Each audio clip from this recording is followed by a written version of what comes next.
ওলাই আহিছে ফলাফল জয়ী হোৱাৰ এটা বিগ ব্ৰেকিং নিউজ। জেলৰ পৰাই নিৰ্বাচনী বিতৰণি পাৰ কৰি জয়ী অখিল গগৈ। 108 নং শিৱসাগৰ সমষ্টিত ৰাইজৰ দলৰ প্ৰাৰ্থী তথা দলটোৰ সভাপতি অখিল গগৈয়ে নিকটৱৰ্তী বিজেপি দলৰ প্ৰাৰ্থী সুৰভি ৰাজ কোঁৱৰীক প্ৰায় 11,500টা ভোটৰ ব্যৱধানত পৰাস্ত কৰি বিজয় সাব্যস্ত কৰে। 32 নং বঙাইগাঁও বিধানসভা সমষ্টিৰ পৰা অষ্টমবাৰৰ বাবে ঐতিহাসিক বিজয়। বঙাইগাঁৱত পুনৰ বিজয় ধ্বজা ফণীভূষণ চৌধুৰী। 32 নং বঙাইগাঁও বিধানসভা সমষ্টিৰ পৰা অষ্টমবাৰৰ বাবে ঐতিহাসিক বিজয়। চৌধুৰীয়ে মুঠ 82,800টা ভোট লাভ কৰি বিজয় সাব্যস্ত কৰে। নিকটতম প্ৰাৰ্থী মহাজোঁটৰ কংগ্ৰেছ শংকৰ প্ৰসাদ ৰায়ক 38,395টা ভোটত পৰাস্ত কৰে। বিগত 1985 চনৰ পৰা সমষ্টিটো দখল কৰি আহিছে অপ্ৰতিৰোধ নেতাগৰাকীয়ে। কোনেও নোৱাৰিলে হিমন্ত বিশ্ব শৰ্মাৰ জালুকবাৰী দুৰ্গ সাহাব। পঞ্চমবাৰৰ বাবে সমষ্টিটো নিজৰ দখলত। যেতিয়াৰ পৰা জালুকবাৰী সমষ্টিত হাত দিছে কোনেও আৰু বলে পৰা নাই তাৰ পৰা হিমন্ত বিশ্ব শৰ্মাক লৰাব। জালুকবাৰী মানেই হিমন্ত বিশ্ব শৰ্মা। পঞ্চমবাৰৰ বাবে সমষ্টিটো নিজৰ দখলত ৰাখে হিমন্ত বিশ্ব শৰ্মাই। 1,01,911 ভোটৰ ব্যৱধানত এইবাৰো জয় লাভ কৰে বিধানসভা নিৰ্বাচনত। কংগ্ৰেছৰ ৰমেন চন্দ্ৰ বৰঠাকুৰক বৃহত্তৰ ভোটৰ ব্যৱধানত হৰুৱাই এই জয় নিশ্চিত কৰে হিমন্ত বিশ্ব শৰ্মাই।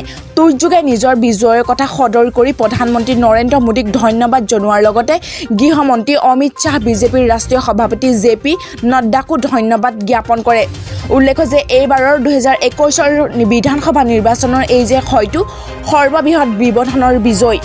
অৱশ্যে সমষ্টিটোৰ বহু লোকে এই বিজয়ৰ ক্ষেত্ৰত মন্তব্য কৰিছে যে এয়া কেৱল আনুষ্ঠানিকতা।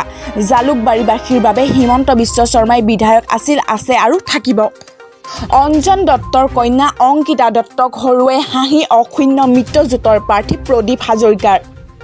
শিৱসাগৰ জিলাৰ অন্যতম হাই প্ৰফাইল সমষ্টি 103 নং আমগুৰি বিধানসভা সমষ্টিত ইতিহাস ৰচনা কৰি দ্বিতীয়বাৰৰ বাবে জয় অগপ বিজেপি মিত্ৰজোঁটৰ প্ৰাৰ্থী প্ৰাক্তন মন্ত্ৰী প্ৰদীপ হাজৰিকা।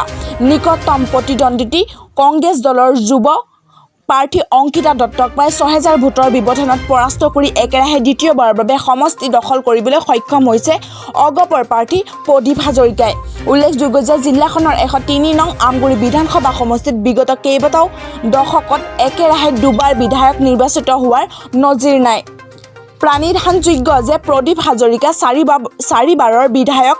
1885 চনৰ পৰা 4বাৰৰ বাবে বিধায়ক হিচাপে নিৰ্বাচিত হৈছে। প্ৰথমবাৰ নিৰ্দলীয় বিধায়ক আছিল। তাৰ পিছৰে পৰা 30 বছৰৰ বাবে অসম গণ পৰিষদৰ হৈ একেগৰাকী নেতাৰ বিৰুদ্ধে তেওঁ নিৰ্বাচন খেলিছে। উদয় নহল ভাগ্য। 32,000তকৈ অধিক ভোটৰ ব্যৱধানত এইবাৰ পৰাজয় আঙুৰলতা। 84 নং বৰদোৱা বিধানসভা সমষ্টিৰ নিৰ্বাচনী ফলাফল। বিজেপি দলৰ প্ৰাৰ্থী আঙুৰলতা ডেকাই সৰ্বমুঠ 5,854টা ভোট লাভ কৰিছে। ইফালে কংগ্ৰেছ দলৰ প্ৰাৰ্থী শিৱামণি বৰাই 83,464টা ভোট লাভ কৰিছে। বৰদোৱাৰ সমষ্টিৰ ফলাফল কংগ্ৰেছ দলৰ প্ৰাৰ্থী শিৱামণি বৰা 32,612টা ভোটৰ ব্যৱধানত জয়ী হয়। পুনৰ দিছপুৰ দখলৰ পিনে বিজেপি। মুখ্যমন্ত্ৰী পদ দখল কৰিবনে মামা খ্যাত হিমন্তই? অসমত বিজেপি প্ৰায় বিজয়ৰ পিনে গতি কৰিছে। নিৰ্বাচনৰ আগমুহূৰ্তত বিজেপিক প্ৰতিহত কৰিবলৈ বহু দল সংগঠনে উঠি পৰি লাগিছিল। কংগ্ৰেছে গঠন কৰিছিল মহাজোঁট, লগতে গঠন হৈছিল নতুন আঞ্চলিক ৰাজনৈতিক দলৰ। কিন্তু বহু প্ৰত্যাচাৰ অন্ত পেলাই আজি ঘোষণা হ'ব নিৰ্বাচনী ফলাফলৰ। এই সময়ত দেখা যায় যে বিজেপিয়ে অন্য দলতকৈ যথেষ্ট আগবাঢ়ি আছে।